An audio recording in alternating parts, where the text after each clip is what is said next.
All right. First time on? You call to order the April 8th, 2015 Board of Commissioners. For Blue Earth County, we'll start with the Pledge of Allegiance. I pledge allegiance to the flag of the United States of America and to the republic for which it stands, one nation, under God, indivisible, with liberty and justice for all. We have our agenda review. Bob? Mr. Chair, there are no changes to the agenda this morning. Move the agenda. Second. Oh, go ahead. We have a motion and a second. All in favor say aye. Aye. Against? It's passed. Commissioners' reports on committees. Drew, you want to start us off this morning? Sure. We had our last board meeting on Tuesday, April 14th, and then we went to Axel's Bonfire and had a nice little luncheon meeting. On the same day, I attended a presentation at Mankato State University up here where the engineering students presented some of their school projects. They had a whole group of them that worked on different projects in the area.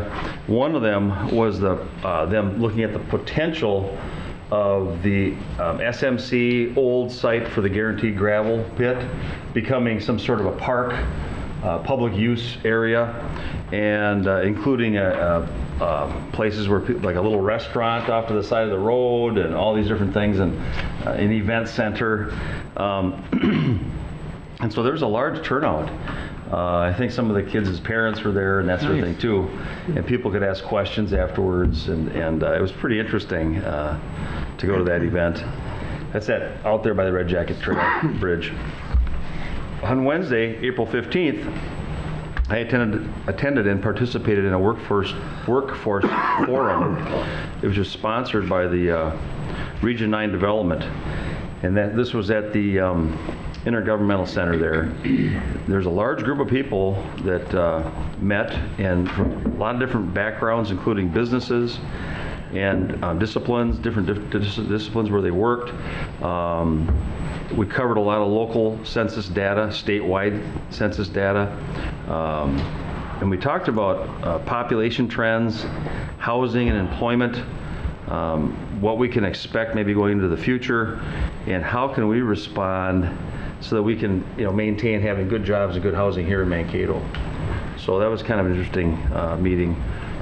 That same day, later on then in the afternoon, I went to the South Central Towards Zero Death TZD Steering Committee meeting. And I just want to give everybody a reminder that on May 29th, down in Fairmont, is the TZD workshop.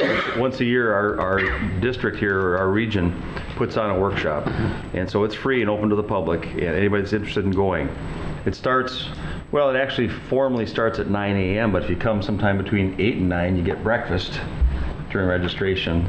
And it gets over by about 3 o'clock in the afternoon, so it doesn't take up the entire day, but it's down in Fairmont at the Holiday Inn. What day was that, Drew? That is May 29th. May 29th. Yeah.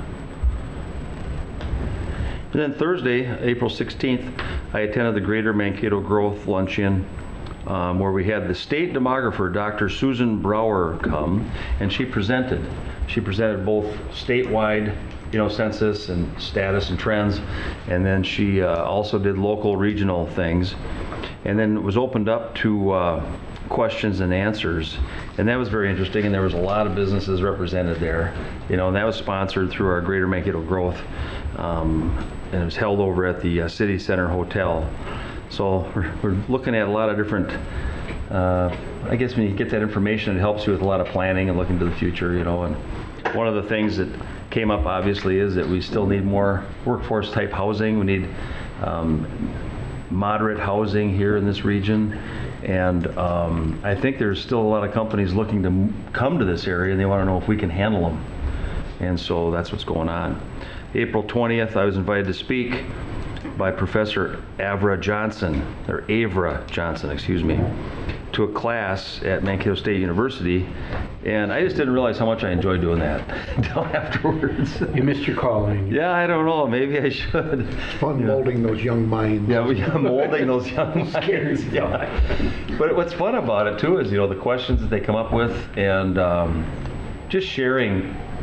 I mean, each one of us here on the board, the longer that we're alive on this earth, the more experiences we've had, and the more we've learned, and we can share that with people who are young. And we forget that it's important, and they actually are interested in hearing, what we have to say. And I was impressed. I'd say out of 35 students in there, 30 of them were law enforcement. It's for state and local government class. Intro to government. Yeah. And the other ones were probably either a minor or major in political science. And so that was very enjoyable to do that. And I did that last year too for one of her classes. And then on April 22nd, Wednesday, was Earth Day. I met with a Somali social services organization called Barwakwo. I believe that's how you say it, Barwakwa. And it's to discuss issues that they're dealing with, as they're just a startup 501c3 type of an organization. Their desire is they've identified some gap services that are needed, not just in Mankato, but North Mankato, St. Peter, mostly geared towards the African new immigrants that come here. So they've seen there's a gap. It's hard to get them, those families, to become aware of what's going on in the community, and just trying to help them settle. And so they're working on their issues, and they're looking for, by this time next year, they'll be looking for some kind of grant money to help their little office they've got going. And right now it's a father-daughter situation that runs it. She's probably, I'd say, 30-something years old, and the father might be closer to my age, and they just have a heart for wanting to reach out and help the immigrants that are coming here. And then Friday, April 24th, I attended the Cru dinner. The Cru is a new name for Campus Crusade for Christ, and it's like a fundraiser they have once a year, and it's just nice to go to that. Monday, April 27th, I attended the Building and Carpenter Trades Workers Union Memorial Luncheon at Pub 500 downtown. That was yesterday. And so I saw Greg Oos was there, and a couple of the highway workers, saw a few county workers there. There was a lot of folks down there. They had a gentleman come from the Minnesota State OSHA representative. I think his name was like Smoker, his last name, but he gave some stats on the alarming rates of how many people do die in Minnesota as a result of their employment. And a lot of times what we forget about is that somebody might get injured, and then as a result of that injury, years later, end up with a real debilitating illness or die. And so it's not just the ones that get hit right on the freeway or something, or a police officer that gets broadsided and killed or something like that, or gets shot. It's also all the things that people are exposed to while they're working, which create illnesses, and like mesothelioma. It's one of those employment-related illnesses from breathing asbestos.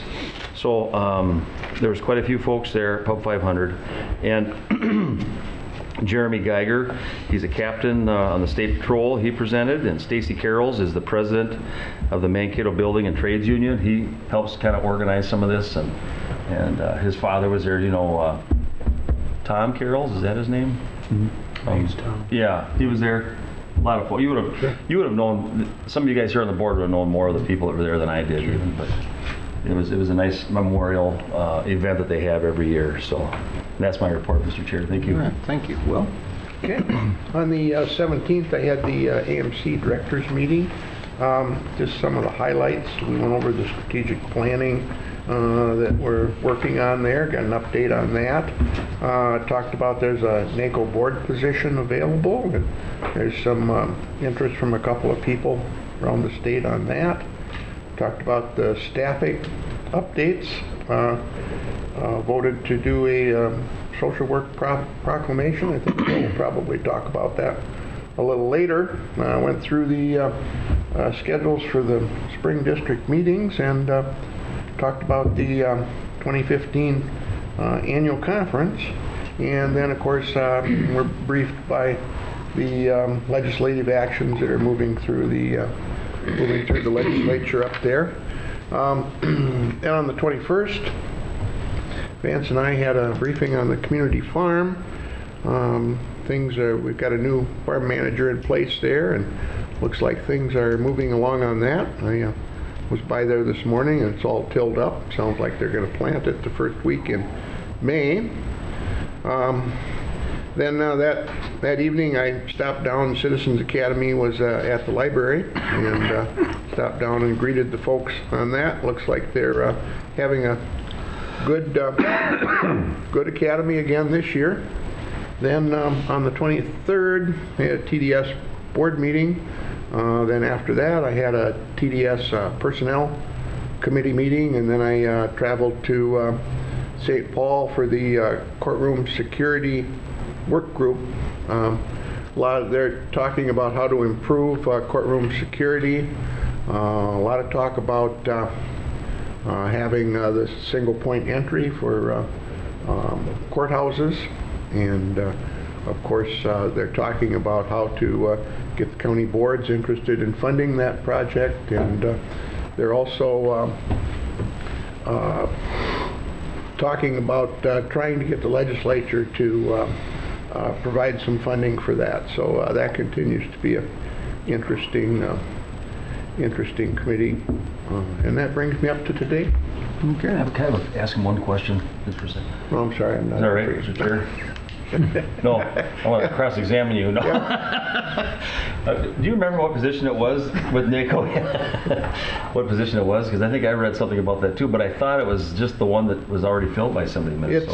It's kind of. Was it Jim McDonough's position? Yeah, it's his position. It is. He's interested in running again, and then there's one more position. There's one more person that's expressed an interest. Oh, there is. Oh, okay. Okay. Yep. I just wasn't sure. Okay.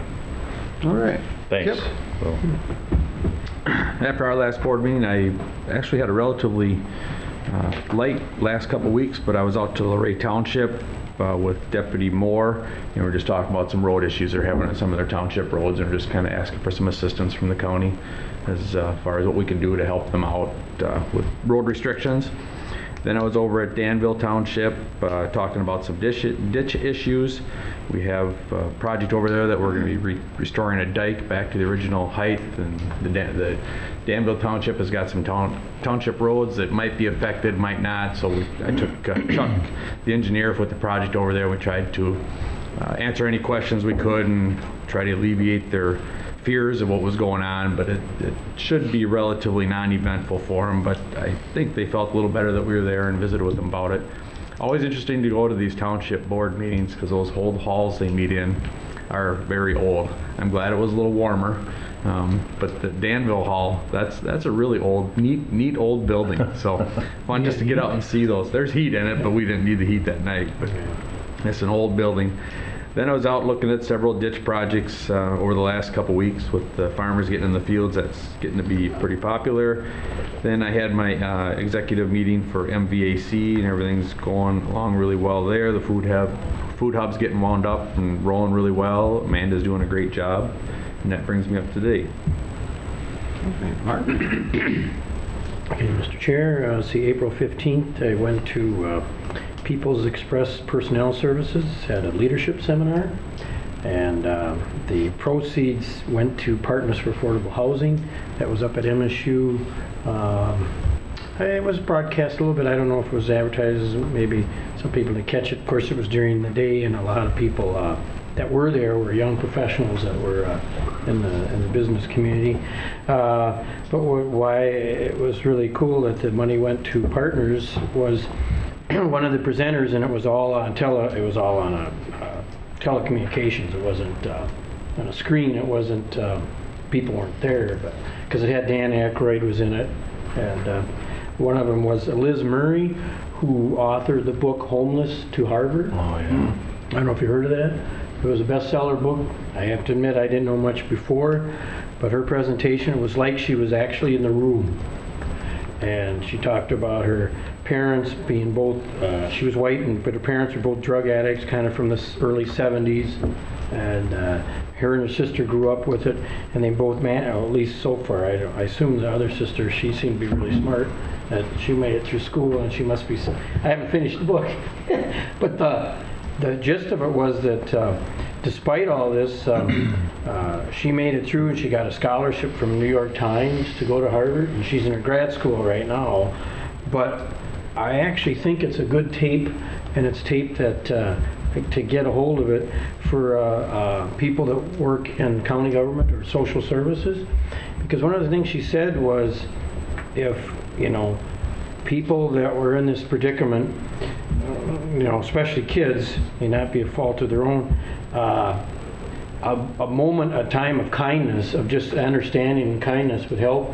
And this was in New York City with the Bronx, and she was pointing out people in the services were usually rude and not very kind, not very caring and stuff, and group homes and all that, all different things. So it was kind of neat. And we had a lot of our staff there for partners there to see that, but it'd be kind of neat, I think, to get that, maybe have that through the our employee thing sometime. It was just actually kind of a very, in my view, really changed my thinking about things. But anyway, then that was concluded, and then I went to April 16th. We did have our Partners for Affordable Housing exec meeting, and our new director's getting her feet on the ground, moving right along, and actually the Raw Fusion thing, the fundraiser for the that the builders put on, you know, where they have all the weird materials from the home. Or yeah, I've never been to it before, but this year they have decided that the proceeds, every year they pick a different charity, so this year the proceeds will go to Partners for Affordable Housing. And Very good. yeah, I think maybe 20,000 or something. We'll see, but we have a person in that thing. Yeah, so I think there's still tickets available. They're like 50. You know when it is or anything? You don't know? It's May 8th. It is? Okay. It's, what is that? Friday night. Friday night. Okay. Yep. At the Verizon downtown. Yeah. And they have over 500 plus or whatever they get. Yeah. Yeah, it's a pretty big event. Yeah. I've never been there before, so. And that concludes my report, Mr. Chair. Oh, thank you. Well, I'm going to skim through mine that people have already gone through. We had, after our last board meeting on the 14th, I had a Children's Museum board meeting, kind of getting planned for last weekend, this coming weekend, which is the grand opening of the Southern Minnesota Children's Museum. On the 16th, there was a transportation rally at the state capitol that I was up for. On the 21st, we had a community farm meeting, like Will had stated. On the 23rd, I had a call-in to the NACO Transportation Steering Committee. We had getting updated on the transportation issues nationwide. On the 24th, I had my agenda discussion with Bob. On Saturday, the 25th, I started out the morning down at Sibley Park. My granddaughter ran with the Girls on the Run, and then that afternoon we had a Children's Museum Board Appreciation get together at the Children's Museum, and that evening we had an adult night at the Children's Museum. It was fun. Yeah. Yeah, Dawn and I went to that. Did you play in the sand? We climbed the tree. That, Went through the ropes tree, and all that that stuff. tree is amazing, isn't it? Yeah, it really is. That really I couldn't is. believe the construction of that thing. I thought for sure it's going to handle me because I'm like, you know, 8 There of is a ton. And then on the 27th, I had my Habitat for Humanity board meeting yesterday and the Diversity board meeting, and this morning, 7 o'clock, I had my airport commission meeting.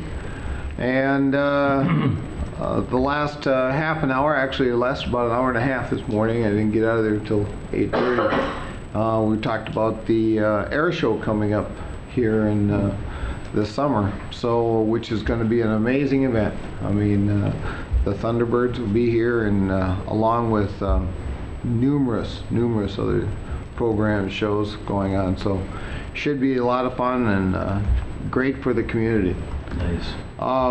Another thing about the airport commission, that in fact before that, MSU has a flight team that actually this is the 5th year in a row now, but they get a national, they go to nationals, which is huge for flight teams around the country to be able to be good enough.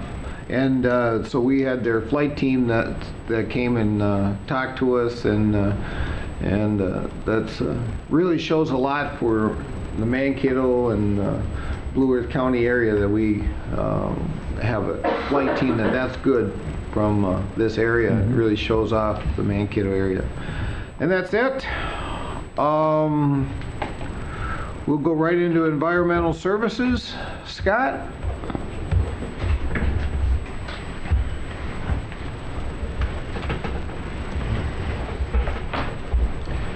Morning, Scott. Morning, Scott. How are you? Morning, Stacy. Who do you have with you here? Who's this? This is Stacy Fesser. Stacy Oh. is the person that has done the majority of the work on the Rapidan Townsite Loan Project.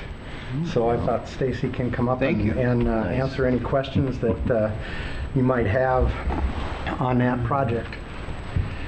But we do have 3 items for environmental services to bring to the board today. Excuse me. The first one is in your tab 5. This is the administrative loan policy for the Rapidan Cluster Septic System. As the board is aware, Blue Earth County has had loan programs for updating residential septic systems since the year 2000. We've done it through the MPCA Clean Water Partnership Program, and we've also done it more recently under the Minnesota Department of Ag Best Management Practices, the Ag BMP loans. In the past, we've brought these septic loan programs to the board for your approval and for the administration plans that go along with them. In June 2012, the MPCA in Blue Earth County notified citizens in Rapidan Townsite that had non-compliant septic systems that their SSTSs or septic systems must be in compliance by August of 2015. Some have installed individual septic systems on their property, but the properties down there are quite small, and they're looking at a possible large cluster system. So a number of residents have been talking to a local contractor. The current Ag BMP loan program allows for 4 residential dwellings or less to be connected together, but the Rapidan project would be greater than 4, so they would not be eligible at that project size for the loan itself. Large cluster systems differ from the single dwelling SSTS in several ways. They require diligent long-term maintenance because there's so many different houses hooked to them and so on. Financing for the project as a whole is expensive and could use a majority of the state-funded MDA or MPCA loan programs. Currently, there are no large cluster systems within Blue Earth County, and so we do not have any program to oversee the operation and maintenance of something like that. The Rapidan residents asked the county if a loan program for larger cluster systems could be developed as another funding option for them to look into funding their septic system. This would be financed through the county rather than using state funds. Stacy got together with taxpayer services representatives and the finance department for the county and developed an administrative loan policy for large cluster systems in Rapidan Townsite. They worked with Adam Ripple, an attorney for Rinke Noonan. Adam has been working with us on things like the extension of the sewer out to the lakes region and so on. So he's done a number of projects for the county. Your packet contains a memo explaining the large cluster program for Rapidan Townsite. It has an area of summary of terms and some of the issues that I'll point out. The loan application fee, we're recommending $200 per loan applicant.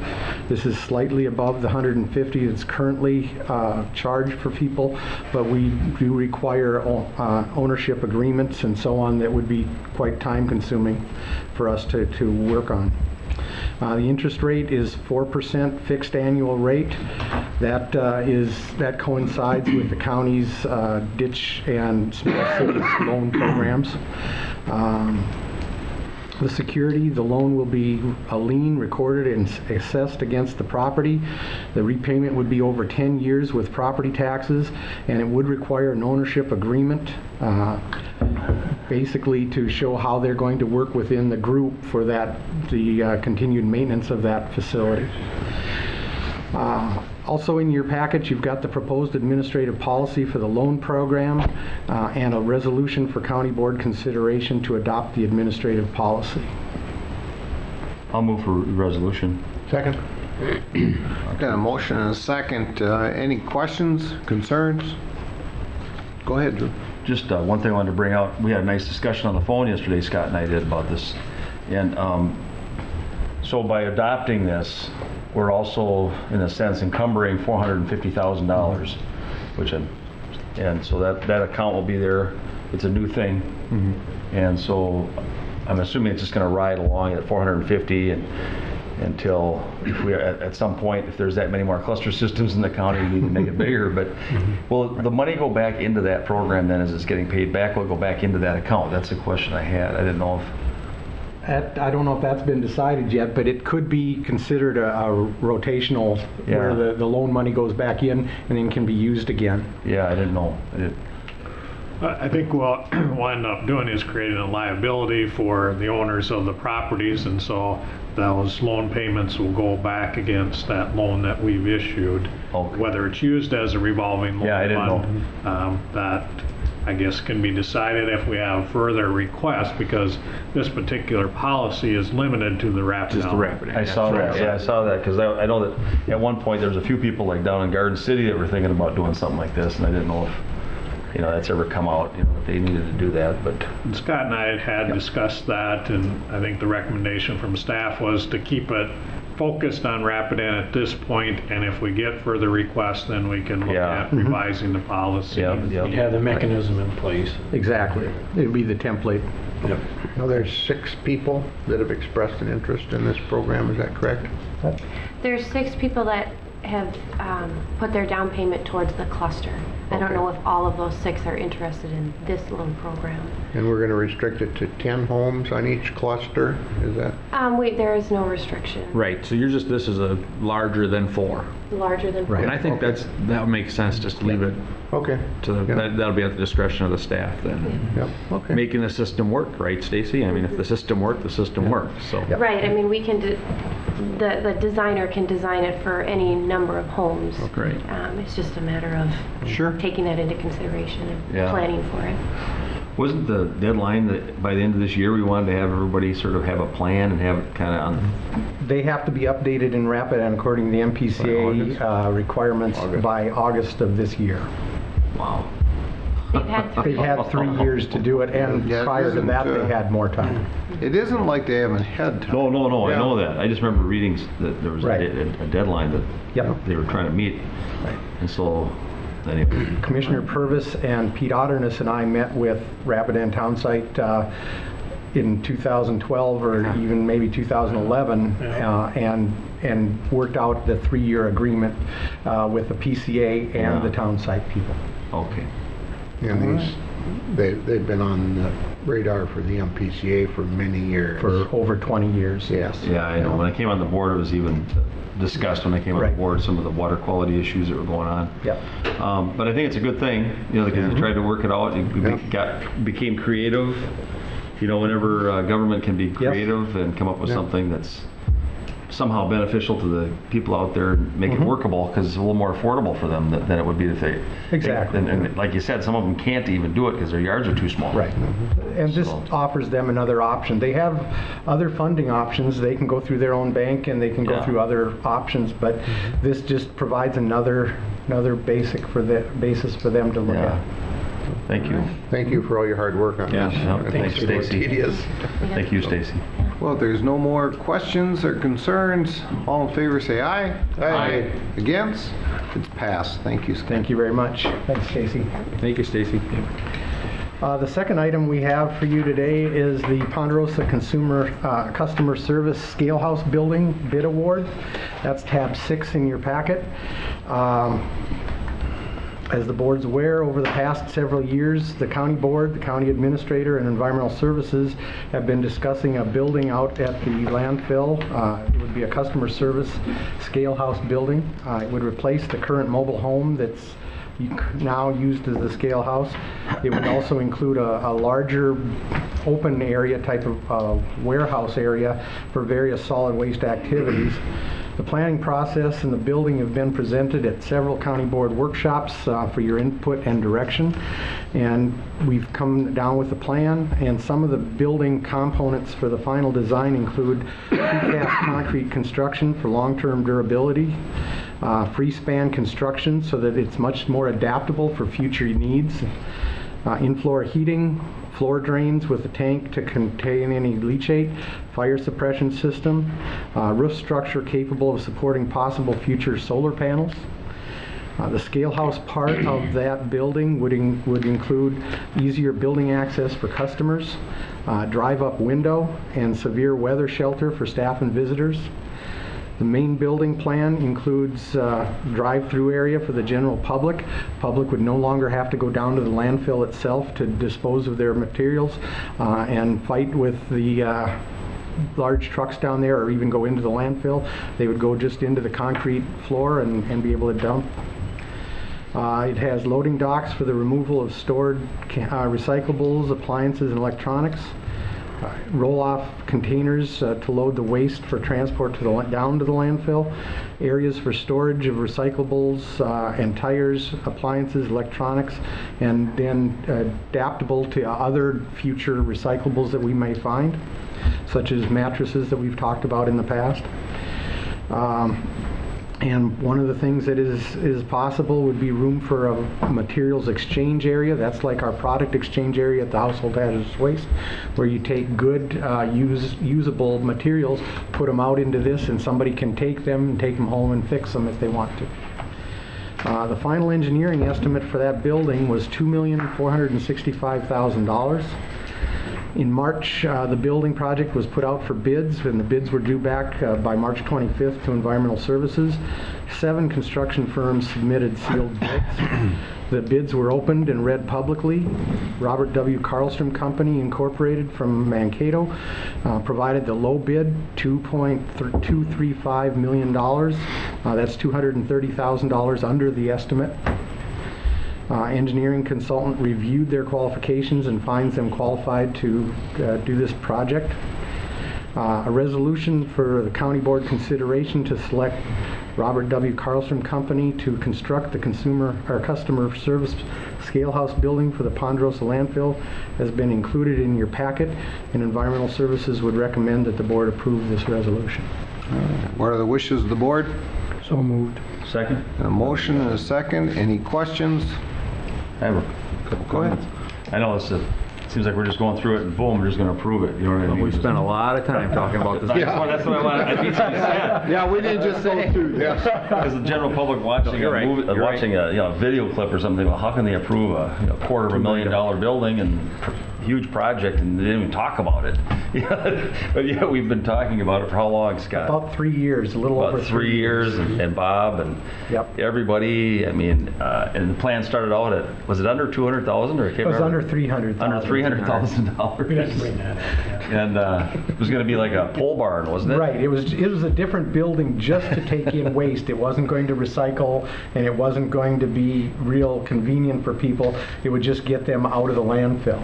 Yeah. And now this building does so much more. Right. And it also considers the environment that the staff work in, which I think is really important.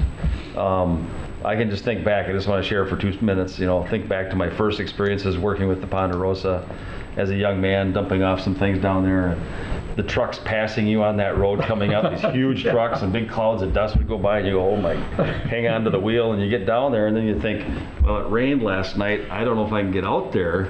And there's big clods of dirt, and I'm thinking maybe I can back the trailer in and like make sure I keep my front tires on solid ground, otherwise I'm going to have to call or get somebody to help me out of there because I didn't. And the big huge compactors right there, and they're looking at me like, oh boy, this guy's not going to get out of here, and then wondering if I'm going to get a nail in my tire or wondering what's going to happen, and so this environment is going to be totally different. Yes.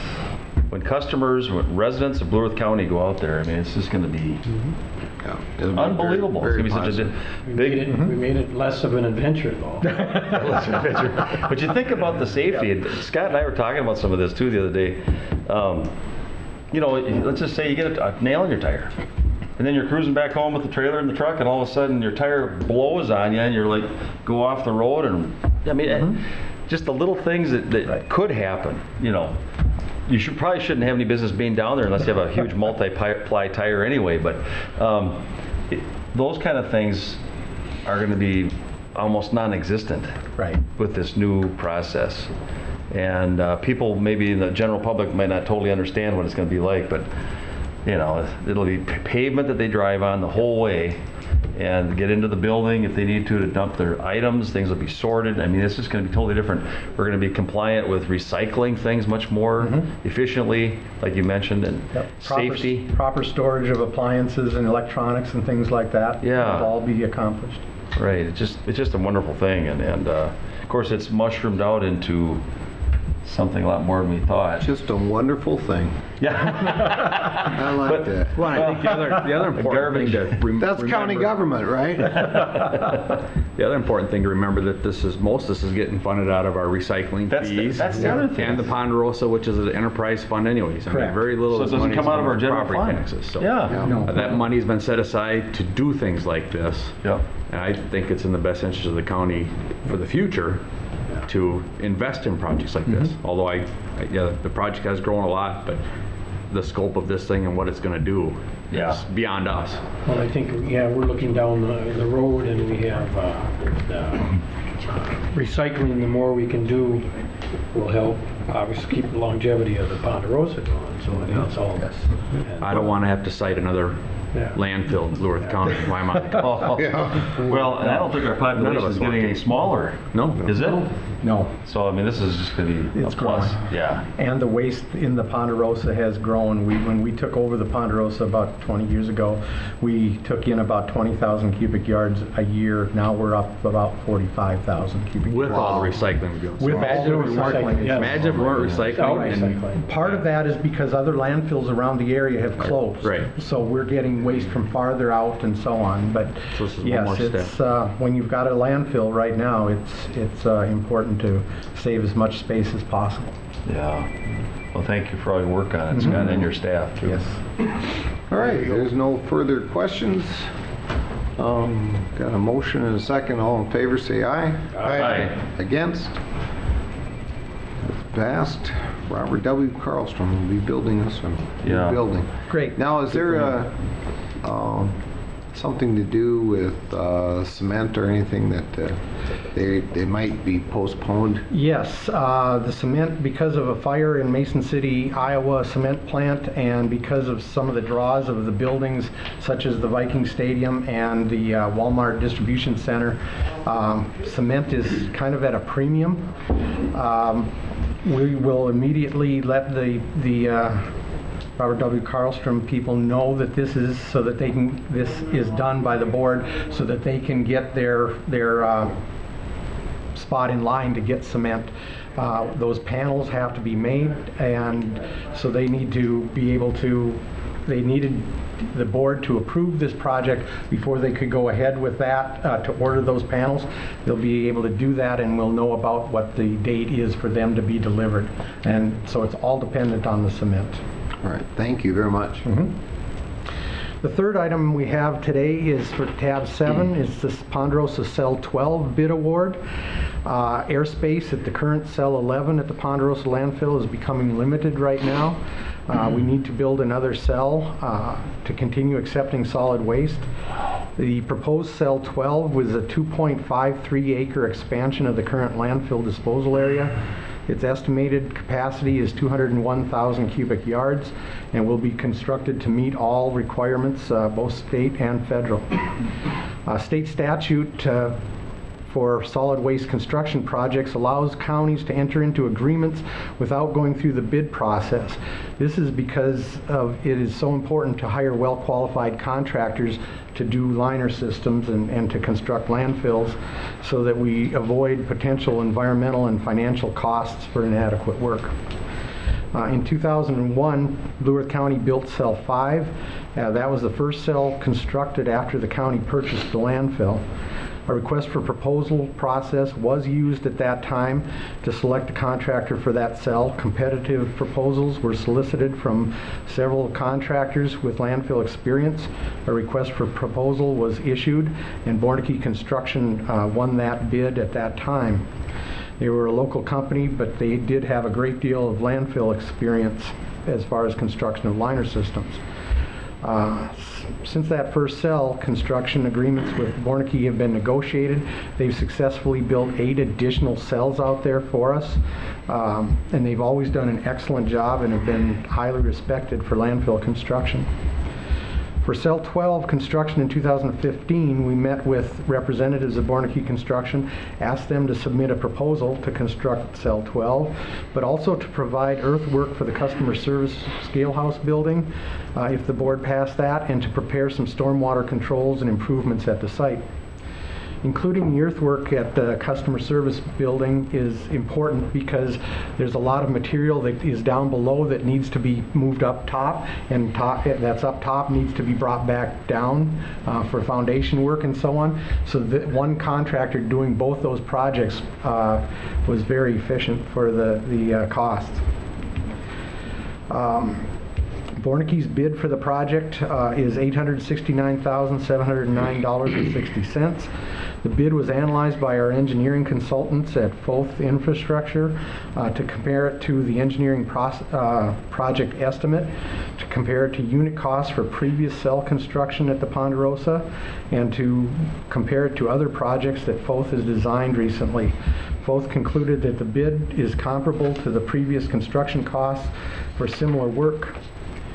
A resolution has been included in your packet for County Board consideration to select Borneke Construction to construct Cell 12, prepare the earthwork for the customer service scale house building, and construct the associated infrastructure controls at the Ponderosa for the price of $869,709.60. Environmental Services would recommend the board approve this resolution. All right. I'll move approval. Second. Got a motion and a second. Any questions? I think it's a good thing. I remember when I first came on the board too, Scott, you helped fill me in on that, the purpose of not going out for bids on this thing, and, Right. and they've got a good working record with Yes. it's that lining system, isn't it really? Yes, And it preparing is. the ground just right underneath it. Yep. So that it doesn't split apart, and they seam that just, seamlessly. But Yes. and so that process is something that probably takes quite a bit of experience. Yes, it and we've does. had good luck, haven't we? So far, we haven't had. We've had very good luck with Borneke. Plus, they know what the previous, you have to cover liner systems all the time for frost protection. So it's covered. They know where that liner is, so they can connect to the old liner system, and they've got all that planned out for this construction. Oh, okay. So by doing cell after cell, they're very efficient. Okay, yeah. So there's a reason if anybody wonders about it, because Right. it's mostly we go out for bids for larger projects Yes. like this, but Such as the construction of the building, we went yeah, out for bids. yeah. Well, there's no more questions. All in favor, say aye. Aye. Against? It's passed. Thank you very Thank much. you very much. I have the contracts. I'll give them to Jesse. Thanks, Scott. Thank you. All right, planning and zoning. George? Morning, George. Morning, George. How are you? Good, and you? Good morning.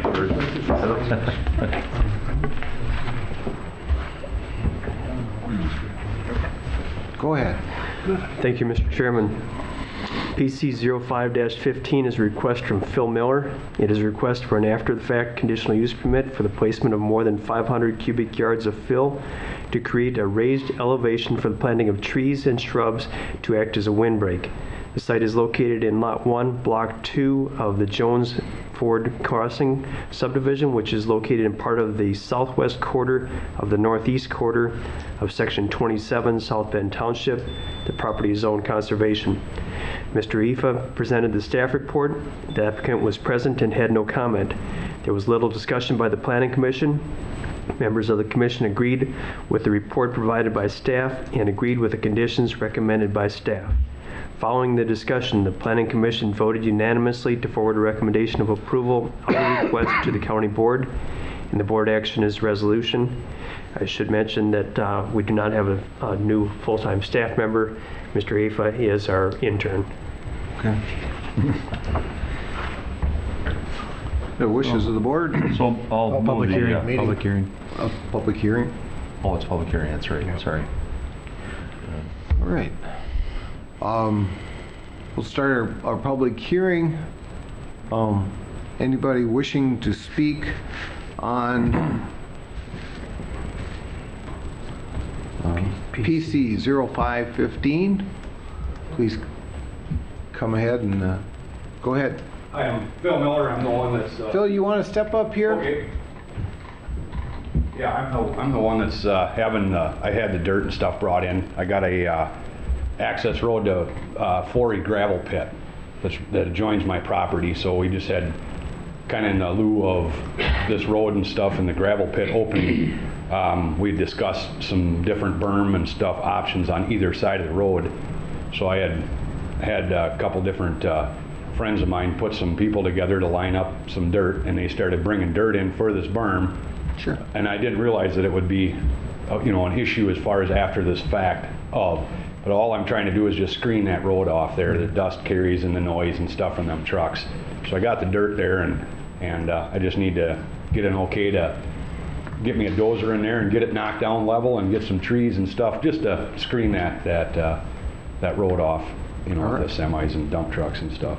So, Thank you very much. all right, thank you guys. Yep, just a quick question. So no neighbors have given you a hard time about it then or anything? No. You're aware of? Just curious. No, straight across the road is R.W. Karlstrom, and probably using some of their equipment actually to do the job. And then I bought the property from Gremmel's, which is across the highway, straight across. And then they're the ones that helped with the process of getting the access road actually in there. There was some property line issues and stuff that they helped deal with, and then obviously Pete Forey's the other one, and he has the gravel pit, so he doesn't have no issues with that. Okay. So everything sounds good as far as all my neighbors and everything. I've been out there for quite a while, and they're all pretty good friends with me, so Great. I got them swinging in my corner, I think. There you go. All right. Thank you, sir. Yep, thank you guys. Anyone else wishing to speak to PC 0515? Last time, anyone wishing to speak with PC 0515? Public hearing will come to an end. What are the wishes of the board? Move approval. Got a motion Second. and a second? Any questions? Go ahead. I have a question. So, I remember when the road was going to go in there for the gravel pit, and the newer home built just to the north there, and the only issue I think that, if I can really think about it, that some people were concerned about was access to the road with trucks. Was there going to be a speed up lane, or were they just going to turn out onto the road and that sort of thing? Will there be somebody watching to see if this berm is not big enough so that it'll create any kind of obstruction, or the what do you call it, the trees that'll be planted, so people can have adequate viewing of the trucks as they're coming out of the road? Because that could be an issue, and it's of safety for people driving on the highway. Yeah, that's a good question, Commissioner, and the proposal was reviewed with the county highway engineer, Okay. and he had no issue with the request. Okay. Yep, a good But I mean, question. it was fully vetted that the trees are going to be planted up to a certain point and then Correct. stop maybe, so they could see Correct. trucks Yep, the coming site out. plan was, if I'm recalling correctly, and that was a while ago, but the site plan was provided to the county highway engineer for Okay. review. Yep. All right. They wouldn't be able to do anything in the right of way anyway, so. But you're right, that's a good Well, it point. just makes a difference. I know there was an accident with one of the trucks at the other gravel pit on the other side of the river, and the gentleman died as a result Correct. where it came out, so. All right. Anything else? Nothing else? All in favor say aye. Aye. Against? It's passed. Thank you very Thank you, much. gentlemen. Thank you, George. He's George. Thank you guys. Thank you very much. Yeah, good luck. All right, we'll go right to drainage. Craig?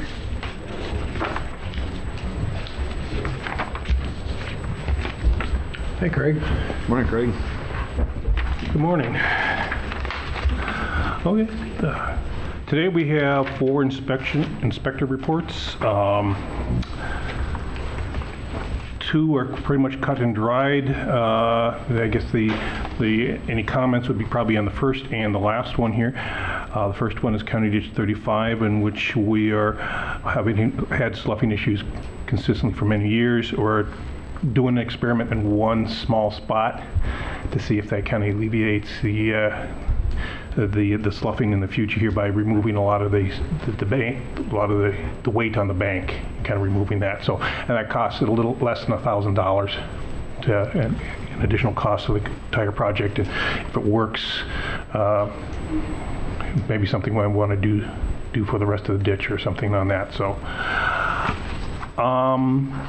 And then on the last one, County Ditch 86, this one, of course, is where we're only replacing about 140 feet of tile.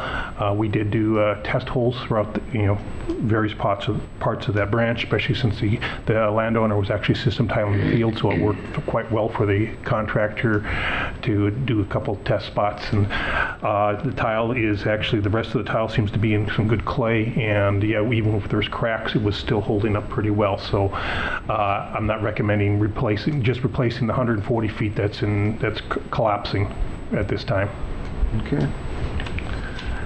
So, any other questions? I just have one on the... I'll move approval for discussion. Oh, okay. Second. Got a motion and a second. Go ahead with your discussion. Just in that open ditch with the multiple sloughs, I wrote to you about that. Yeah. And I didn't hear back on the second comment that I sent you. I just wasn't sure.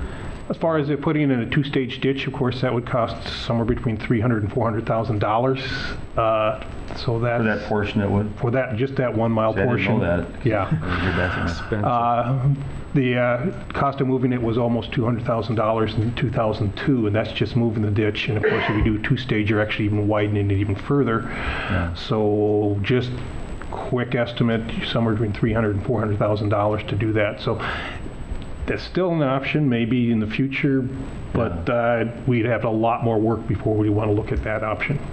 No, I know. I just know that we're required to look at other options. Yeah. And we're required to look at best practices, which is conservation practices. And if this ditch continues to slough all the time, and then the dirt ends up in the system, then it goes out into the the system, then something's got to be done, because the soil type, whatever the soil types are probably softer or something than other soil types, is what I'm assuming. Retrofitting an existing ditch, depending on soil conditions and depth, and this is quite a bit of depth here. That's one of the reasons for the cost. Yeah. Creating a two-stage ditch on an older ditch can be very expensive, whereas if you're taking a brand new ditch, you're putting a new ditch, making it into a two-stage ditch from the beginning, isn't all that much additional cost. Well, that'd be an improvement project that you'd need a petition for. Well, yeah, and two-stage ditches fall under the environmental rules, but landowners, $300,000. That's a lot of money. We would be having quite a few meetings with the landowners before then, and we'd still end up with a problem with the weight on the side of the ditch, even with a two-stage ditch. So we'd still probably end up looking at this little experiment to see if that works, because if we don't solve this issue with all the moisture coming through on the side bank and possibly reducing the weight, we still have the issue with the two-stage ditch.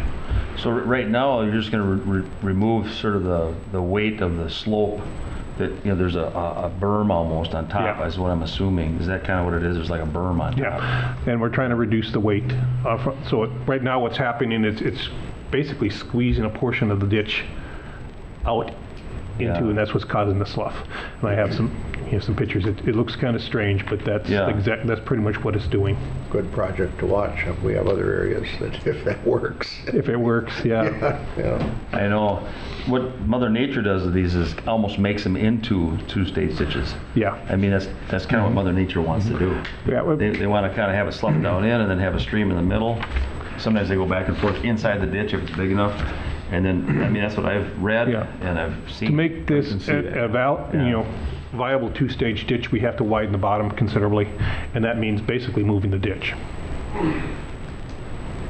to widen the bottom. Right now, the bottom's too narrow, and that's maybe part of the problem. But it's a two-stage ditch really won't, unless it erodes the bank away, it will, this particular ditch won't create a two-stage ditch. It just doesn't have. Because it's not enough room, you mean, there's not enough space.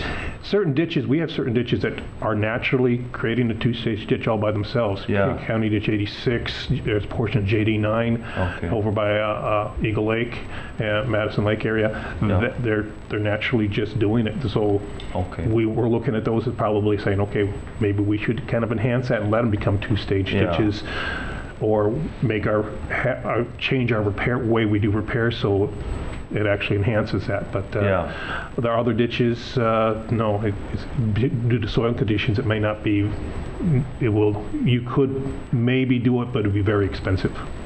Bottom line is, though, if it's continuously sloughing, that dirt's going somewhere, a lot of it, isn't it? Yes. It's not staying in the ditch. It ends up in the Maple River. Okay, so it's going to the Maple River. And so the point that I was just trying to make is that we need to still look at conservation practices and see if it's appropriate.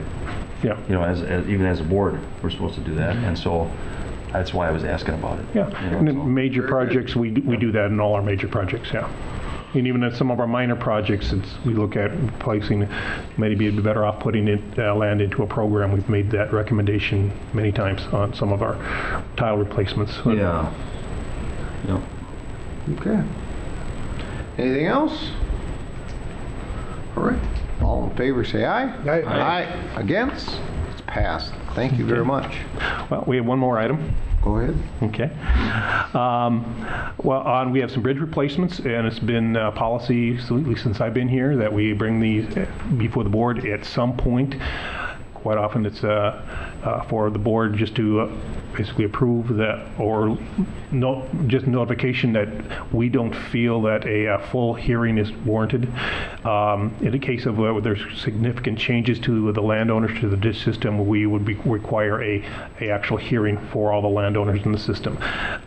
We looked at the county, Blue Earth County's changing out some bridges that might have had an effect on two different systems. After reviewing the documentations, I also sent it on to Chuck Brandel and reviewed it. We don't feel it will have any effect, or very little or no effect, on JD 82 or JD 85.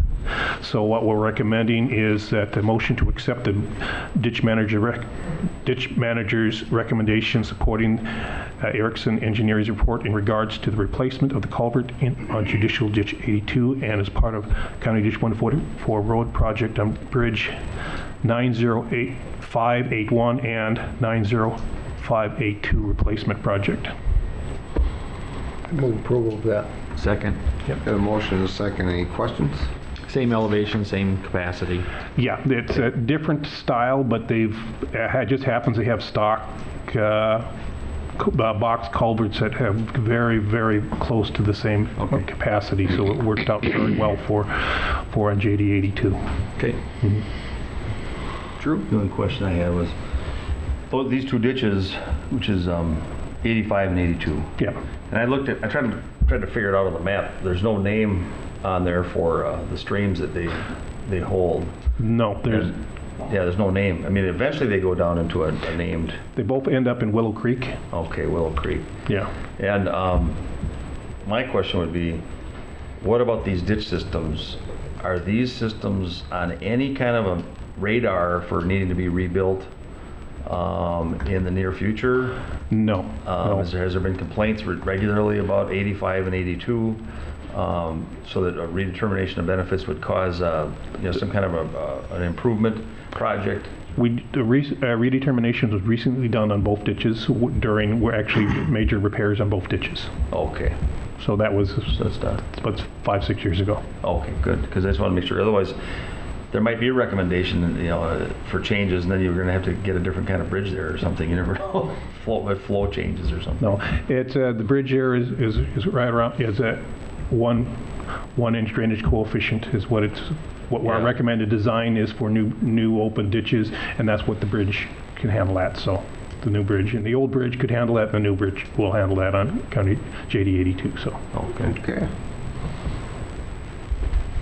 All right. If there's no more questions, all in favor say aye. Aye. Against? passed. Thank you. Thank you very much. Thanks, Craig. Thanks, Greg. We're going to take a short break. Come back in about 5 minutes.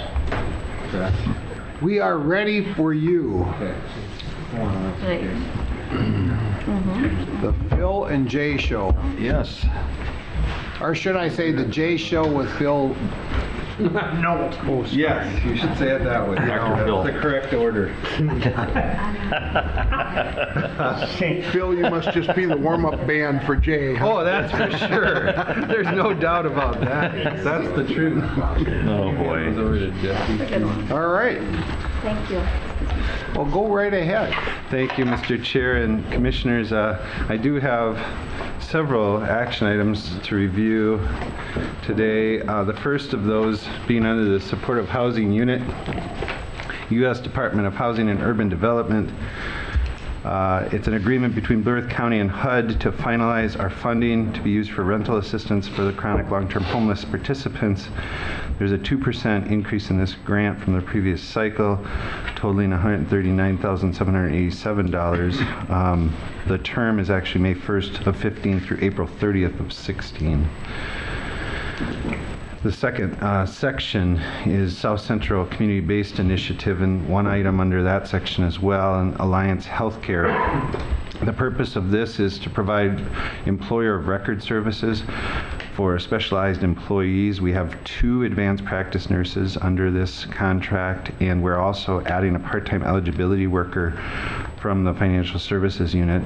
This was part of the outcome of what we talked about previously about part-time floater role with the retirements, using this position as a way to kind of fill the gaps as people come and go.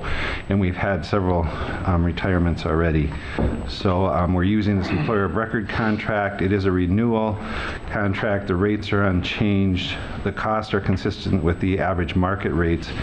And you'll see how those are figured, just a 20% fee over the gross wages, but that includes all the payroll tax, workers' comp, unemployment, administrative costs. So it's a pretty competitive contract. The term is May 1st of 15 through April 30th of 16. Phil, can I ask you? Yes. It's confusing to me. This is so that we can get reimbursed appropriately for what the community health nurses are doing? Or no, not? so nope, this would be just a separate, more like a Manpower Express Temps, but it's an employer of record contract. So they're actually hiring these people, and they would be an employee under their watch, but they're able to provide the pay scale for those advanced practice nurses that we don't have on our pay scale. Is really what it came from. We're adding the financial worker to it, but not public health. But not public health? No. Okay. Yeah. Yeah, okay.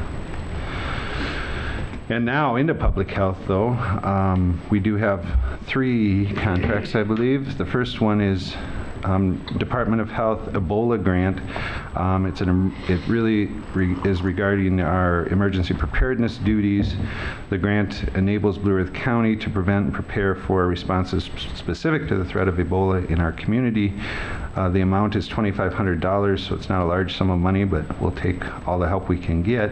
The term is April 1st of 15 through September 30th of 16. Can I ask you a quick question? Yeah. Is that mostly educational related stuff? It is. We get paid for really our staff time, and obviously it gets eaten up pretty quickly, but most of that's coordination duties between the medical components, law enforcement, because of Ebola, if somebody has to be quarantined, and coordination with ourselves, and that's where we have the education component to it. You're really just setting the plan up. Yeah, right, exactly. Yep. And they do, the tabletop exercises and say what if and try to walk through that so that we're all prepared. And the state health department has the authority? They do. And they can issue you an order if you identify somebody? Right. So and then they go into custody, basically. Right. So usually the standard of practice is a quarantine if they have a residence that can be quarantined pretty easily to make sure that you contain the virus or the threat until it's known, and then try to treat that.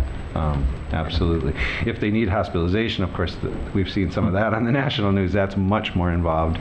And so that's where that really high-end coordination would have to take place with the medical facilities.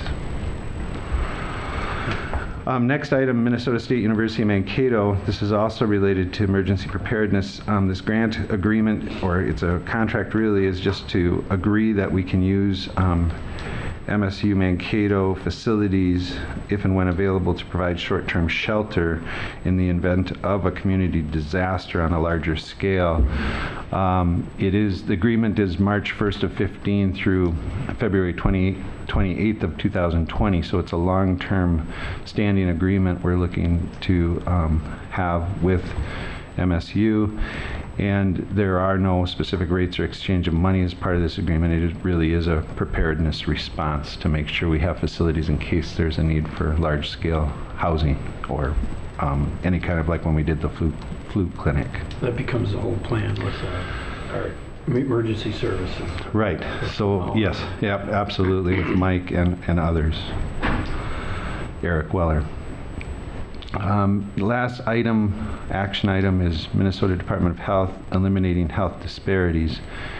And this grant has two specific areas of focus. One is primary refugee health needs, which coordinates through health assessments and treatments. So there is a protocol that's defined for folks that are refugees that we help to really facilitate and educate. We're not a direct provider. And then the second item in this grant is coordinating with Department of Health for the treatment and identification of latent and active tuberculosis infections. And so that's been an actual big issue for our public health department. There's been a lot of folks that we've identified. Luckily, none of them have been those that have a really large catchment area. They've either been contained or they've been latent, so they've been treatable.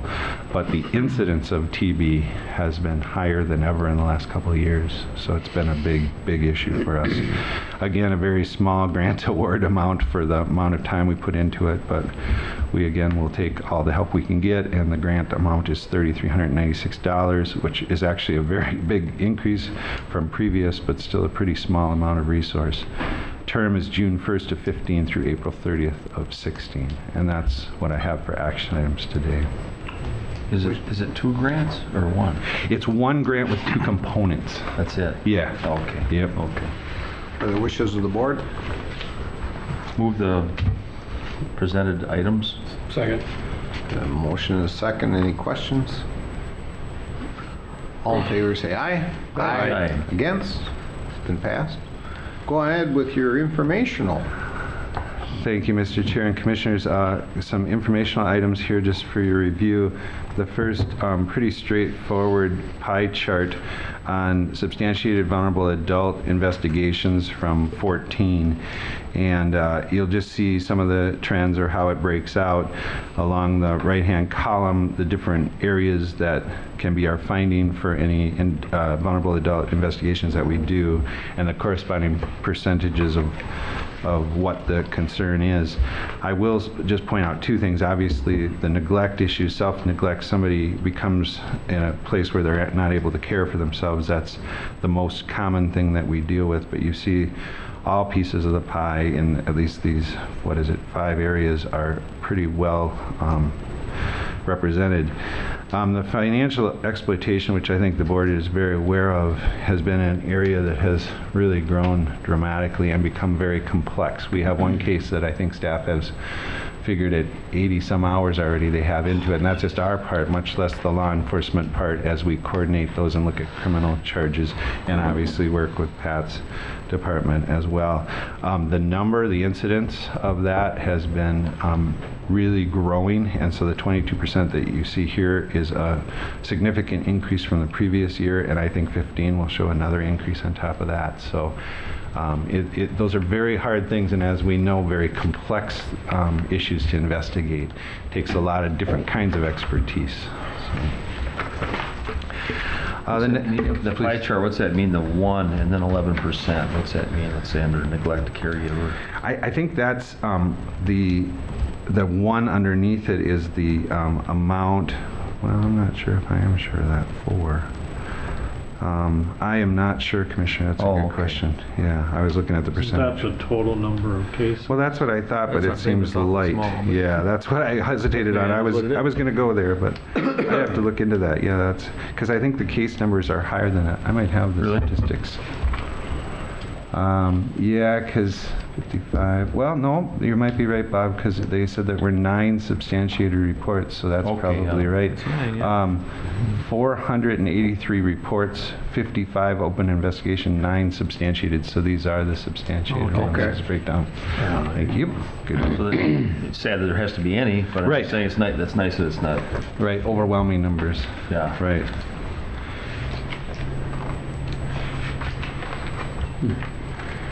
Sorry, I was just looking at, because I know they were talking about the increase, and it is probably a small sample size, but in 2013, 14% of the substantiated cases were financial exploitation. That's what I was reading, and now it's 22%. So that seems like a big percentage increase, but with that small of a sample size, it gets skewed in a hurry. There is a trend line up, but it's not a big number. Right, it's really what it is. Yeah, it throws the statistics. That's right.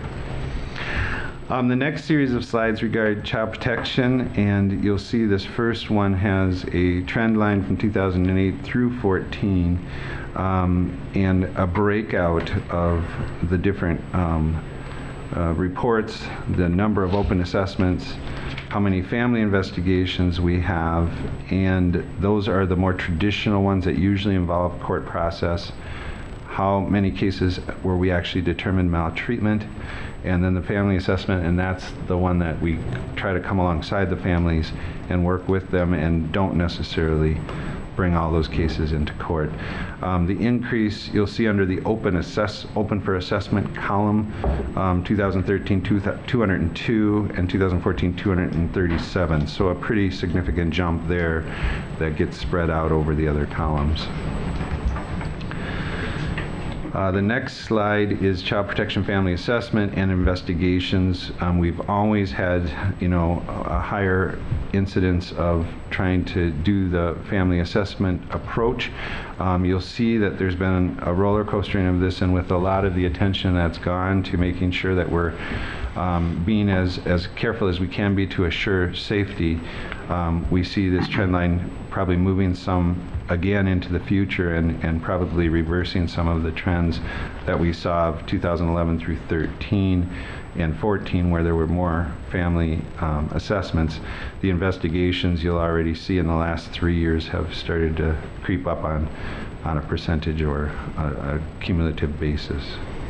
I think those will keep going up then because of the new approach where everything's going to be reported automatically to law enforcement. Right, and I think what it does is heighten the awareness, and because there's so much scrutiny, I think the natural effect, which is part of the goal, is to make sure that we're erring on the side of safety. And so I think what it will do is put more pressure on the court system and all of our partners, law enforcement, county attorney's office, and our own staff, to just try to make sure that we've churned through all the information that we can. One of the changes that came from this whole process was that we had just had a change in statute where we'd look at cases as snapshots, and so if there was a report, we'd look at that report, and only that report is how we were instructed to do, and that just went into effect last year. Well, now they've reversed that again and said you can look at all the information you have on any given case, more of a videotape of what's happened over time. I think our staff would prefer that approach, but that also has roller coastered through some of these decisions that have been made. But I think that's a better way to look at that. It might also drive some of your question, Commissioner, of more, because you're looking at the whole picture. You don't just look at a segment, that you can paint a different picture and possibly have to take some of those patterns more seriously. The next pie chart is again a breakout, much like the vulnerable adult, but this would be the maltreatment determinations for children. The biggest section there is neglect, and then the sexual abuse would be the next represented slice of pie. Sexual abuse at 19% and 15% for physical abuse. You'll see there are the categories medical neglect and mental injury, emotional abuse that are very rare, but are still possible findings in the work that we do. So neglect, is that just like nutrition and clothing type thing? Or it can be any food, shelter, the basic needs. It can be if a parent isn't supervising for safety enough. So literally if a kid is playing in the streets, that can be a finding for for neglect. There can be medical neglect, there can be educational neglect as well. Oh, yeah, like not in school. Right. Right. I'd pretty much bet too, if you put another pie chart next to this, and the family that might be assessed for chemical abuse or dependency would match almost what you see right now. I completely agree. Yeah. The drivers under the surface, there's no doubt in my mind, are poverty indicators that certainly sensitize the whole family to a lot of stress, and then just that whole piece of looking at how decisions are made in the family and what kind of resources they have, and so some of those issues under the surface are as paramount as trying to react to a circumstance where somebody maybe has done something that isn't acceptable to the statute. There's also these drivers under the surface that are difficult to get to, but I think they're equally valid. As you suggest, you could lay them right next to each other and see some of that effect. The chemical, the chemical use, whatever you want to call it. Absolutely. It could be dependent or just using drugs, but or drinking too much, and you have a tendency to not be able to be a good parent when that happens. Right. So I think the poverty, the chemical use, and how in some ways we look at that analytically and see that as a parental responsibility, but the children are also often the ones that bring out the symptoms, and you see the children acting out or not going to school or not being fed, but really it's a byproduct of the chemical use or the poverty that's going on. So yeah, those are definitely directly related, no doubt about it. I think this is the final slide in the child protection series here, and it really looks at how we have court-involved child protection services, and the categories here, there are some acronyms just because of space. The Child Need Protection Services is a CHIPS petition that we talk about, and you'll see that those numbers are strong. They've roller coastered a little bit in throughout this whole slide, as you can see, year over year, but the last 3 years, the CHIPS numbers of CHIPS petitions have gone up year over year. Long-term foster care is the next line there, and then termination of parental right petitions is TPR, and the CHIPS and the TPRs really do mirror each other often because they're both court-related outcomes, and so you'll see that the trend lines on both of those are probably the most striking on this slide. So is this the outcomes then, or just that's how the petitions went before the court? Yeah, so it's a decision to bring the petition before the court. It's not so much the outcome. The TPR is the outcome. A termination of parental rights would be an outcome, a permanency decision. Often, we talk about in child protection concurrent planning, so that at the same time we're planning that the family will be reunited, we're also planning if they're not reunited and the court finds that that isn't best for the child, that we have plans on both tracks at once, and so that's how we try to practice, But a termination would be one of those permanency outcomes. And the transfer of custody is really a similar thing where small numbers, but if there's relatives in the picture where we can actually transfer custody to a relative, that happens periodically as well. And the last really discussion or informational item that I want to bring to your attention is a couple of proclamations about child protection. And the first one that I had in the packet was from the Commissioner of Human Services, and maybe just draw our attention to the very last component where it says, "We express our great gratitude to child protection workers for their tremendous effort and dedication to protect children throughout tribes and counties, enabling children to lead happy and healthy lives."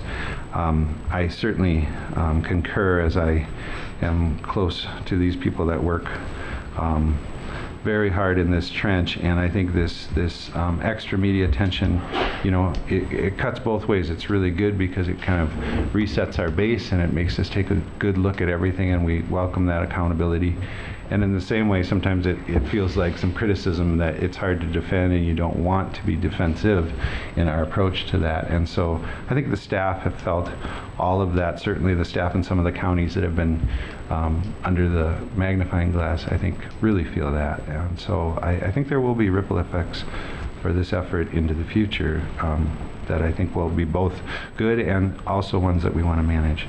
Also from I mean, there's a negative side to it, is that what you're saying? I think that there has been some negative side to it. I think in some ways, Commissioner, it's been a little demoralizing to staff. I always say when you're in the trench and you're working your heart out and you feel like you're being criticized for your work, it's tough. It really is. And I've been very vocal about that at every level. And so, yeah, I think that... No, I understand. Yeah, I know you do. I really do. Yeah, the state, I'm just going to say it out loud, the state has a tendency to have knee-jerk programming. Oh, definitely, and when you get the legislature involved and they'll highlight, certain things and they miss the whole picture. They don't realize, if they looked at how many cases statewide, each county, take all the data, and then look at maybe a couple of screwed up cases, and then change policy because of that. That's what's called knee jerk. Instead of looking specifically at the human service agency that may have dropped the ball. It dismisses all the positive that, if you're talking... all the work that all the other workers are doing, all the burdens that our social workers and financial workers are carrying, and it makes them look like, well, you guys really don't know what you're doing, we got to tell you how to do it now. And it's sad. And I think everyone in this room knows that feeling that part of the package is we're under scrutiny and there is a high level of accountability. And we actually do talk about that and we do welcome that. But yeah, it does take a toll sometimes, and there's a line or a balance that I think we're trying to strike. And I think that conversation is still going on. I think this is part of that reaction to try to balance it and say, hey, there's a lot of good work going on too. And so I really appreciated this from Commissioner and from AMC to really make a public statement, because I think our staff needed it. Is really the truth. Well, definitely. No, I agree. It's nice to get the pat on the back. That's right. Instead of just being screamed at when something goes wrong. That's exactly it. And that's I think that's all of us need to understand that with staff and anything, is make sure they understand that we really appreciate what they're doing. Yeah, well, I'll pass that on for sure. And some of us, we wanted to make sure the legislators knew that in our local level. That's right.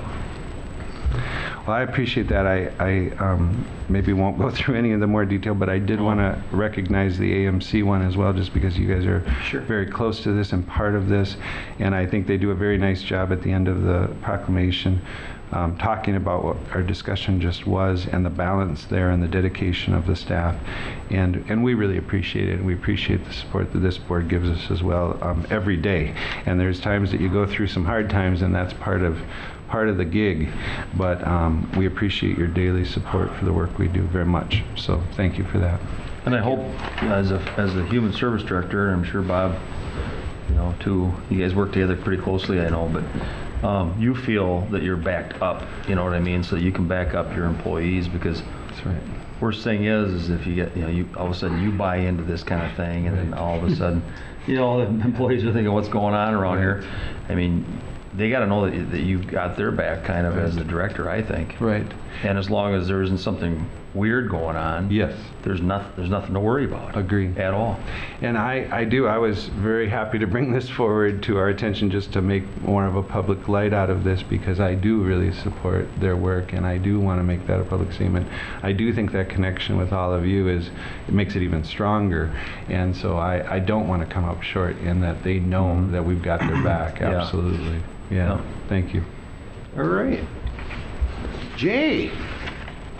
Chair, Commissioners, the Human Service Committee met on April 9th. We had a presentation from Danielle Walkouts of Region 9 on Act on Alzheimer's. She mentioned awareness needs to be increased regarding caregiver support services and programs that exist in our community, plus increase meaningful engagement activities for people living with dementia and Alzheimer's. Mental health report, the Bloor County SCCBI program coordinator position has been posted as a Bloor County position. Nicollet County will host a weekly Brown Bag Lunchers on Wednesdays throughout the month of May. The meetings will take place at the St. Peter Community Center. The first meeting to take place is on May 6th with the topic of post-traumatic stress disorder. There will be a library display in the month of May for Mental Health Month. The annual Mental Health Walk is scheduled for Saturday, May 16th at 1 p.m. Social Services report. Del Blue County is working to create foster care homes for kids with autism. Currently, there are 60 plus kids in need. The goal is to have the kids in placement that are close to family and the community. Social Services is looking for drivers for supervised foster care visits. The Social Services Task Force will clean the family visitation at their May 4th meeting.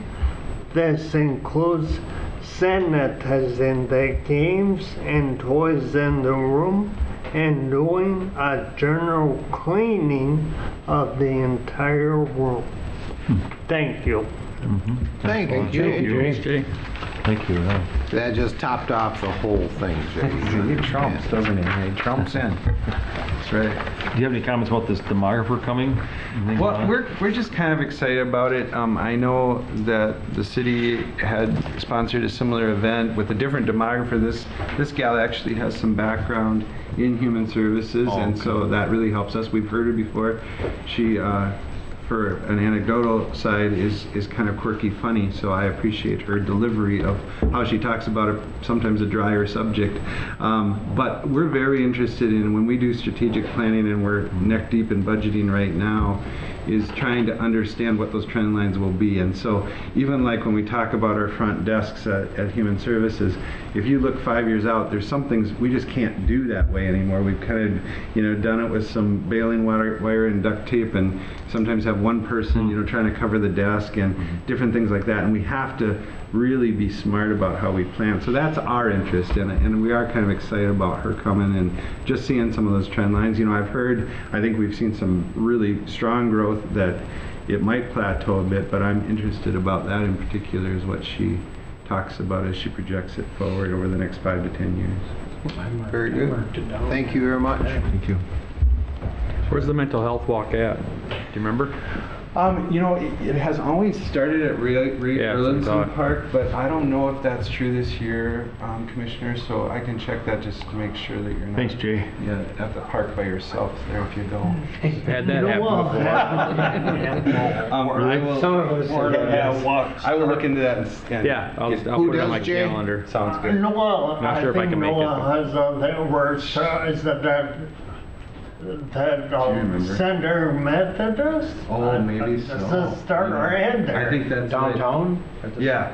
If you I let think us it's know. different, but I'll make sure we let you know. Yeah, Noah Appreciate it. knows. Thank you. Thank you. Well, let's go back to administrative services. We got some minutes to take care of. Bob? Yes, Mr. Chair, the minutes are located at tab 1 of your packet, so Move to approval. Second. Got a motion and a second? Or I didn't hear what it was, I'm sorry. For minutes. Minutes. Minutes. Oh, yeah, I reviewed them too. All in favor, say aye. Aye. Against? We pass the minutes. Bills. I'll move the bills. Second.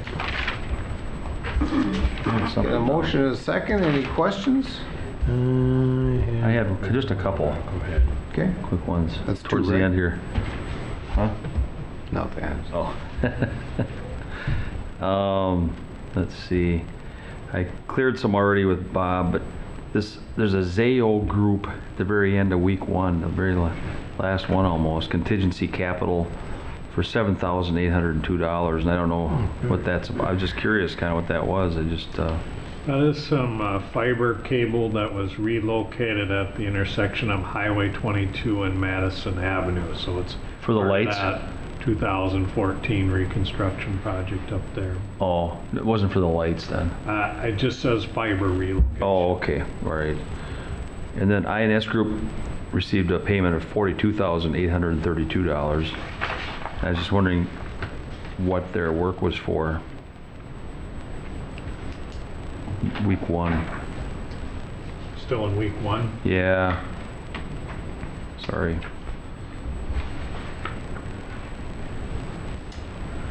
Those were all payments related to work that they've done on ditch systems. So it wasn't just one project. Oh, number of different ditches. It's not listed, is it? I can get you that.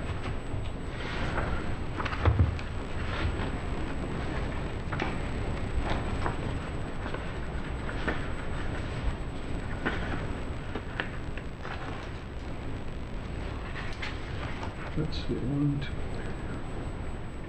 2, 3. There were 9 different ditch systems. 9, okay. Work on. Thank you, that helps me. And then Gale and Tech Engineering at the end of week, no, I guess it's in the middle of week 2.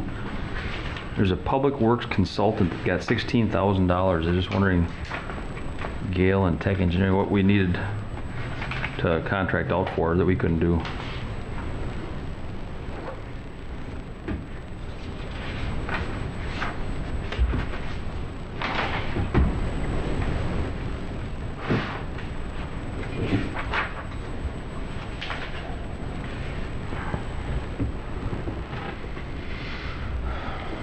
That's listed as geotechnical engineering for CASA 12.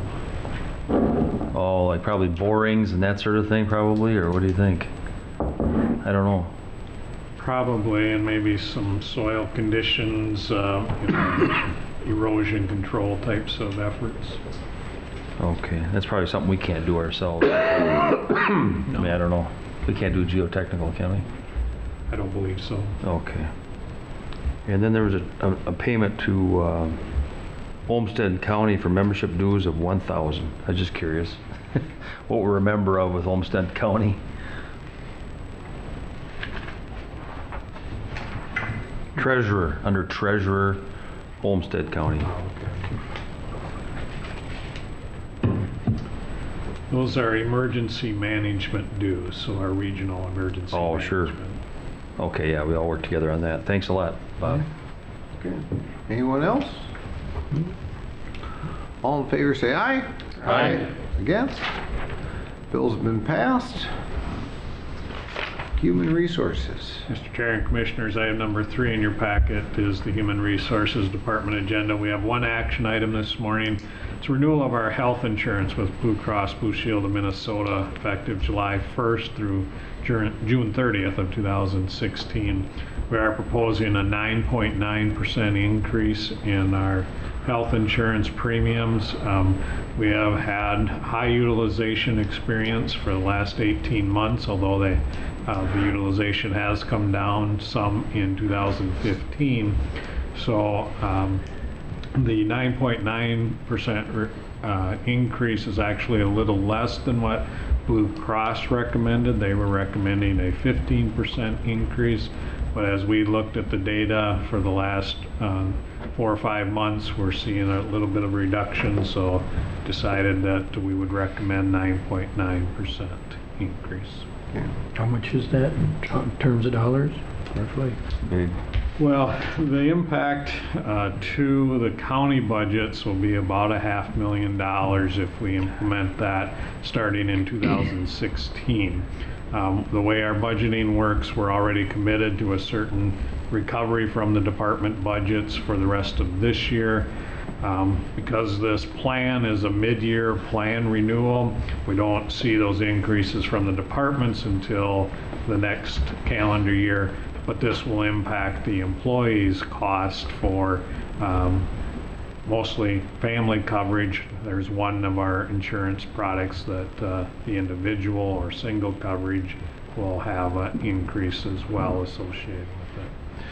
It won't be 10% though. I mean, it'll be a smaller amount since we pay a larger percentage.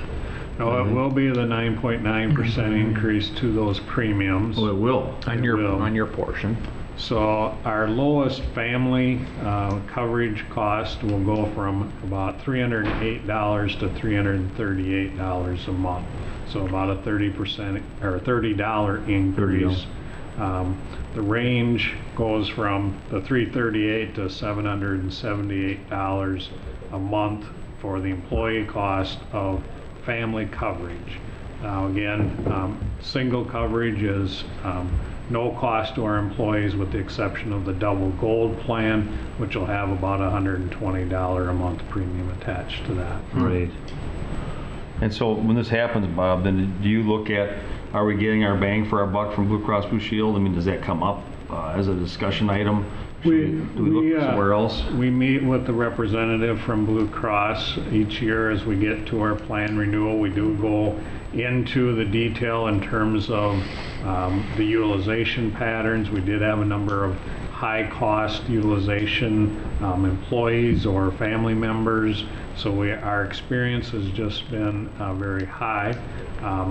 With all the changes in the Affordable Care Act that we are paying for as a part of our current plan, there's just been a lot of moving parts that contribute to this increase.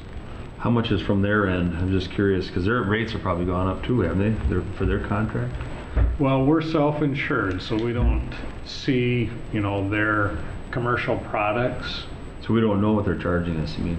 No, but it's our belief, based on discussions with them, that as a plan, a self-insured plan, our rates are actually lower than they would be on the commercial market.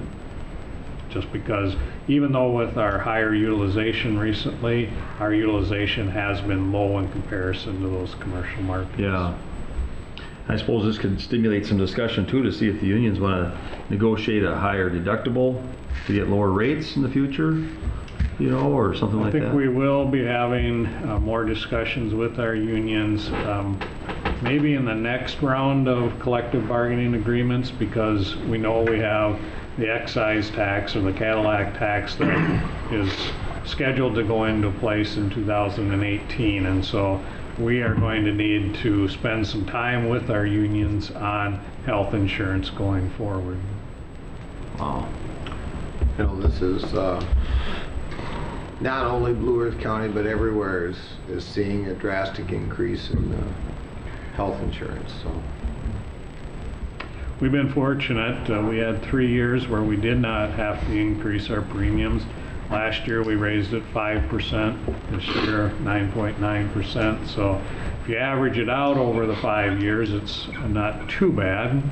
Still, when you compare it against health cost inflation, we're still doing pretty well. The cost of health care, just in the general marketplace, the inflation rate, I've heard numbers between 6 to 10% annually. So you look at our history over 5 years, an average of 3 or 4%, it's not too bad. But we are potentially an aging workforce, so that could come into play. There's a lot of variables. I spent a lot of time this year really delving into the numbers and trying to study to try and figure out where we go, because quite frankly, in July of 2013, we had a fund balance for our health insurance that was just under $3 million. At the end of 2014, it had dropped to $1.3 million. Wow. We're back up to $1.5 million now, but that's how volatile this can be. And it has been a major concern, and we hope with this kind of increase and making the adjustments that we've made that we'll be able to level things out again, but it is a volatile market. Yeah, and we still don't know the full ramifications on anything with the ACA Act that does. Yeah. So So I would assume it's probably close to $500 increase a year for, average, probably across the board, wouldn't you think? I mean, it's probably could be. Between, $400 minimum if you have the family coverage on the CMM product. If you got the gold one, Yeah, it's even more. then $70-some increase or whatever. That'd be $800-some increase for that guy, gal. It's a significant increase. I make no bones about that, but the utilization is what's driving it. It's in response to a significant increase in the claims. So either our employees and their family members had more significant health care needs, or they utilized health care more. There's just so many different variables that can go into it. If you want to know what keeps me up at night, this is one of those items. Well, I was just wondering, because the first thought that goes through my head is that it seems to be more fair almost to raise the deductibles if it's possible, if it makes that kind of an impact and keeps the rates down, so the people that use it are paying a little bit more for it then. We did have discussion with our Blue Cross representative about healthcare savings accounts with higher deductibles and co-pays, and so I suspect that will be a continuing dialogue we have.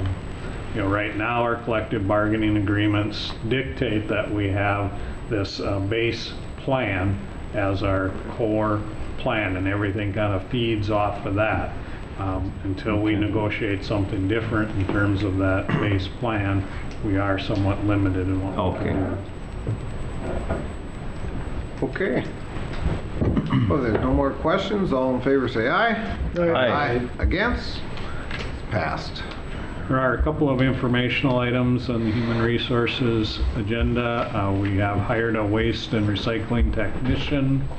We did receive a resignation from Stacy Fesser in our environmental health area. And so we have initiated recruitment for that position, and then also received a resignation of a probation officer. And so we're actually going to hold that position until we hear some more information about a potential cut in grant funding. Okay. Item number 4, Mr. Chair and Commissioners, is the first quarter donations. You'll see that we've received a number of donations, mostly in the library. A couple of large items in terms of collections. We did receive $10,000 from Taylor Corp for our summer reading program, so we appreciate their support. This has been an annual contribution by that corporation for a number of years. Total contributions then are just under $27,000 for the quarter, along with some in-kind donations, and I believe it's customary for the board to accept these donations. I'll make a motion for approval. Second. Got a motion and a second. Any questions? All in favor say aye. Aye. Against? Passed. Just wanted to mention too, that Stacy Fesser was just here with us, and has been a real good environmental service employee, I know, and received the certifications that she needed to operate within the environmental services with SSTS systems, and I think wells and different things like that, and water, wetland delineations and all that kind of stuff. So, hopefully we can find somebody to replace her, equal status, I hope, or willing to learn those things so they can get certified and work for our county. So she did a very nice job. Yeah, she did. She worked hard. Do you have anything else, Bob? That's all I have, Mr. Chair. All right. We need a motion to recess. Move to recess. To Charlie's Restaurant. Oh, Charlie's. Yep. Second. Who made a motion? Who made the motion? Mark. Mark did. Kip, second. All right. We will be recessed.